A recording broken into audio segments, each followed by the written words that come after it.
Je vais vous parler d'un exercice très simple qui s'appelle l'exercice du stop, qui a été rendu célèbre par Osho et par Gurdjieff avant lui, et qui, aujourd'hui, je vais vous le présenter à ma façon. Après, vous allez pouvoir trouver des variations sur le même thème, probablement, c'est très créatif. Je n'y vois rien de rigide, il n'y a pas une façon de le faire, une fois qu'on a compris ce qu'il y avait derrière, qui n'est pas forcément clair et pas forcément expliqué. Donc ce qu'il y a derrière, c'est une fin en soi. L'exercice du stop, ça permet d'être pleinement présent ici et maintenant, complètement présent, de n'aller nulle part. Ça fait dérailler le train du mental, ça fait dérailler le train de ce blabla intérieur, de cette voix intérieure, de ce qui se raconte constamment, qui est très difficile sinon d'arrêter. Il ne s'arrête pas tout seul. Et donc pour le faire se dérailler, pour faire stopper le mental, c'est-à-dire stopper le monde, stopper l'histoire linéaire, ce qui peut être en fait très bénéfique pour ceux qui ont un mental qui est suractivé, surdéveloppé, auquel on donne toute notre attention et qui en fait nous bouffe la vie. Ça va être simplement de faire stopper la pensée et de ramener l'attention à la place dans le corps. Alors comment ça va se passer ? La pratique qu'on va faire quand on est seul, ça va être n'importe où. On peut être en train de faire la vaisselle, on peut être en train de marcher dans la rue, on peut être devant son ordinateur. Et la première chose, en fait, c'est de s'apercevoir qu'on est en train de ruminer. C'est prendre conscience qu'il y a ce mouvement automatique. Donc vous pouvez faire ça plein de fois dans la journée, je suis sûre qu'il y a plein d'opportunités. Mais prenez ça comme un jeu. C'est une fois que vous goûtez à ces arrêts du mouvement automatique, il est possible en fait que ça devienne un jeu et qui permette en fait, ce jeu-là permet de faire changer l'habitude et de prendre de plus en plus de distance par rapport à ce qui se raconte dans la tête, de respirer de plus en plus, de pouvoir voir les choses autrement, de faire une autre expérience de la vie, vraiment. Et c'est pour ça que je le recommande en fait, c'est que c'est vraiment très utile. C'était quelque chose que je pratiquais il y a 20 ans. Et aujourd'hui, c'est en fait naturel. Donc c'est le fait même d'être complètement ici et maintenant. Donc c'est pas un effort, c'est une fin en soi, réellement. Quand on s'aperçoit que le fait même de stopper le mental est une fin en soi, c'est-à-dire que ici et maintenant, c'est tout ce qu'on a. C'est ici que se passe la vie. C'est ici qu'on est pleinement incarné. Ça prend tout son sens. Donc qu'est-ce qui va se passer, qu'est-ce qu'on va faire ? C'est pas vraiment un faire, c'est un non-faire. Donc on arrête de faire justement, on arrête d'être dans le blabla intérieur et on revient dans le sens et ça va faire un stop. Donc on va se le dire soit dans la tête, soit on va de toute façon s'arrêter de penser. Donc on arrête les pensées et à la place on sent son corps. On sent la présence du corps. On devient présent à la densité du corps. En fait, on arrête le mouvement complet, on se fige, c'est un arrêt sur image, on arrête le temps, on arrête le monde, on arrête la pensée linéaire. On a stoppé quelques secondes, on peut arrêter de respirer, on prend conscience de notre environnement, on peut écouter le silence de la conscience. En fait, ça c'est super important. Quand on arrête de penser, c'est entendre le silence de la conscience. Et se connecter à son environnement en même temps. Et là, vous allez vous apercevoir que vous êtes complètement présent. Il n'y a plus rien qui se joue, c'est un arrêt, et en même temps, on est complètement ici et maintenant, on est complètement en vie. C'est pas séparé de la réalité, c'est incarné. On le sent dans le corps, c'est par les sens, c'est par la vue, par l'ouïe, par la conscience de notre présence, on va sentir cette densité énergétique du corps. On prend conscience en fait, quand il n'y a pas ce mouvement automatique du mental, cette attention qui est scotchée à une identité personnelle, à une histoire personnelle, à un ego qui est toujours en lutte avec lui-même, quand il n'y a plus ça, la conscience est libre.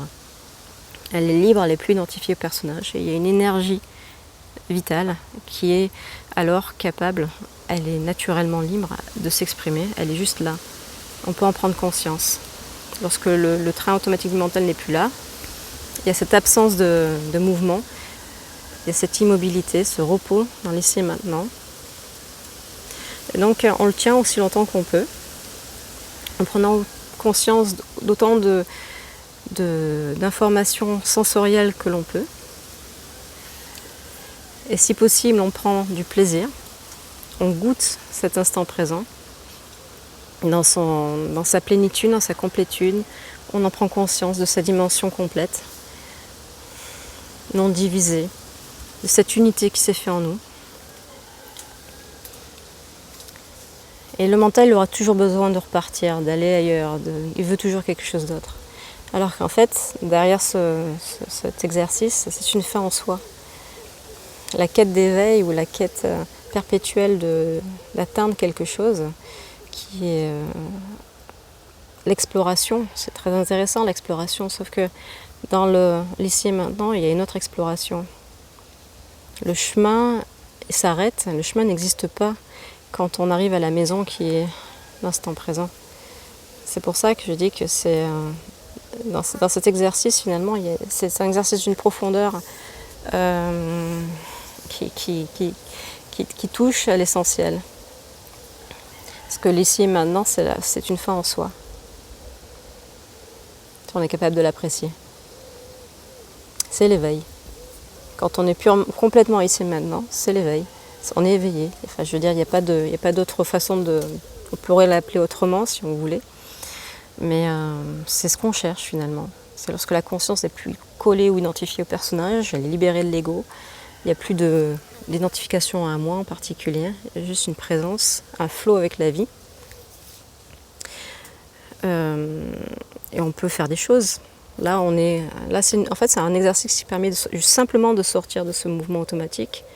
Mais une fois qu'on est complètement présent et qu'on n'est plus dans cette identification de la conscience aux pensées, ça peut se faire dans les actions, ça peut se faire en fait sans être figé, sans cet arrêt sur image. C'est toujours un arrêt sur image, mais en mouvement.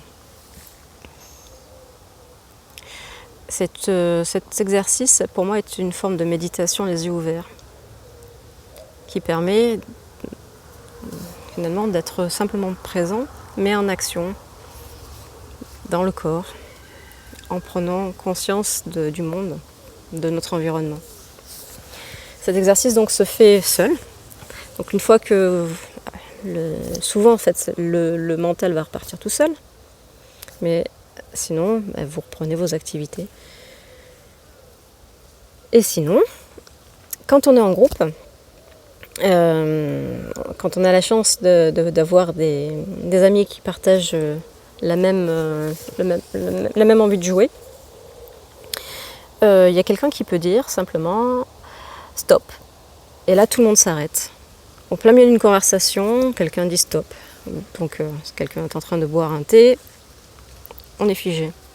Manger une banane, quelqu'un est en train de rire, en train de parler. Le corps est figé dans un arrêt sur image et on tient aussi longtemps que possible en prenant conscience donc, de ce qu'on entend, de ce que l'on voit, de ce que l'on sent dans le corps. On arrête de penser, on arrête de respirer. Et la même personne dit fin de stop après quelques secondes et la conversation reprend. Voilà, donc ça fait partie des jeux entre amis que vous pouvez faire également si vous avez envie.